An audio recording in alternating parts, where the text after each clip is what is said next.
देश कल अपना 78वां स्वतंत्रता दिवस मनाएगा। आजाद हिंदुस्तान के इन 77 वर्षों में कई उपलब्धियां हासिल की हैं। अनगिनत स्वतंत्रता सेनानियों ने बलिदान दिया, कई आंदोलन हुए। वर्षों के संघर्ष के बाद देश को आजादी मिली। इस स्वतंत्रता दिवस पर आइए जानते हैं भारत की स्वतंत्रता से जुड़े खास तथ्यों के बारे में। वर्तमान में हमारा जो राष्ट्रीय ध्वज है वो कई परिवर्तनों के बाद इस रूप में आया है।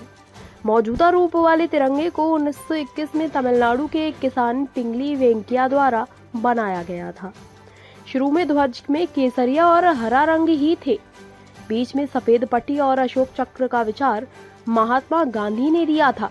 माना जाता है कि केसरिया साहस और बलिदान का प्रतीक है, हरा विश्वास और शौर्य का प्रतिनिधित्व करता है और सफेद शांति का प्रतीक है। वर्तमान राष्ट्रीय ध्वज को भारत ने 22 जुलाई 1947 को अपनाया था।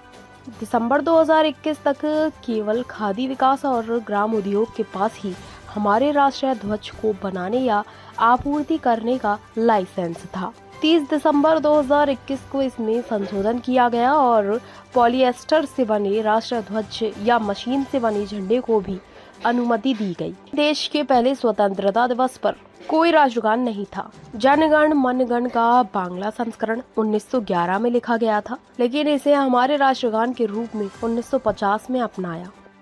महात्मा गांधी पहले स्वतंत्रता दिवस समारोह का हिस्सा नहीं थे।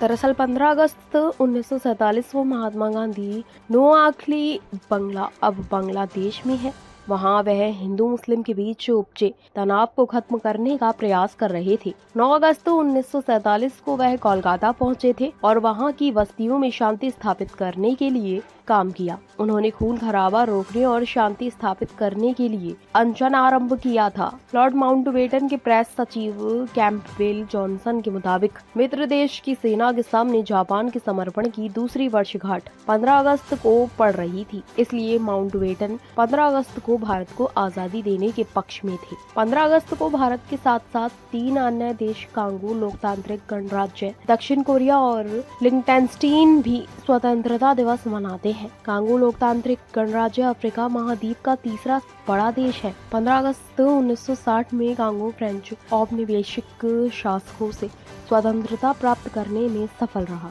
आजादी मिलने के बाद भी हुल्बर्ट यूलो ने 1963 तक राष्ट्रपति के रूप में शासन किया। 15 अगस्त 1945 को उत्तरी कोरिया और दक्षिण कोरिया को जापान से आजादी मिली थी।